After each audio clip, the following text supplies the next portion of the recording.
Curries ఏవైనా చేదుగా ఉంటే తింటామా? అసలు దాని జోలికే వెళ్ళాం. అలాగే కాకరకాయ చేదుగా ఉంటుందని ఎవరు తినరు. ఇప్పుడు మీకు ఆ ప్రాబ్లం లేదు. నేను చెప్పే స్టైల్లో చేయండి. అసలు చేదుగా ఉండదు, సింపుల్ గా అయిపోతుంది అండ్ చాలా టేస్టీగా కూడా ఉంటుంది. కాకరకాయ అంటే అసలు ఇష్టం లేని వాళ్ళు కూడా మళ్ళీ మళ్ళీ చేసుకొని తింటారు. ఇంకెందుకు లేట్, ప్రాసెస్ లోకి వెళ్ళిపోతుంది. కాకరకాయల్ని నీట్ గా కడిగి ½ ఇంచ్ మందంలో కట్ చేసి అందులో ఉన్న గింజల్ని తీసి పక్కన పెట్టుకోండి. ఇప్పుడు స్టవ్ మీద కడాయి పెట్టి ఫ్రైకి సరిపడా ఆయిల్ వేసుకుని ఆయిల్ బాగా హీట్ అయ్యాక కట్ చేసుకున్న కాకరకాయలు వేసి ఫ్రై చేసుకోవాలి.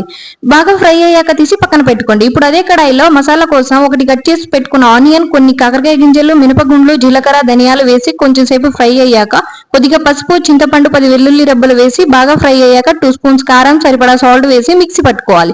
మిక్సీ పట్టిన మసాలాని ఫ్రై చేసుకున్న కాకరకాయకి పట్టించి కొద్దిగా ఆయిల్ వేసి 2 మినిట్స్ ఫ్రై చేసుకుంటే మసాలా కాకరకాయ రెడీ. వేడి వేడి అన్నంలో ఈ కర్రీ వేసుకొని తింటే ఉంటుంది ఆహా సూపర్. అవును, కాకరకాయ అంటే ఎంతమందికి ఇష్టం? కామెంట్ చేయండి. ఈ వీడియో మీకు నచ్చితే please do like, share and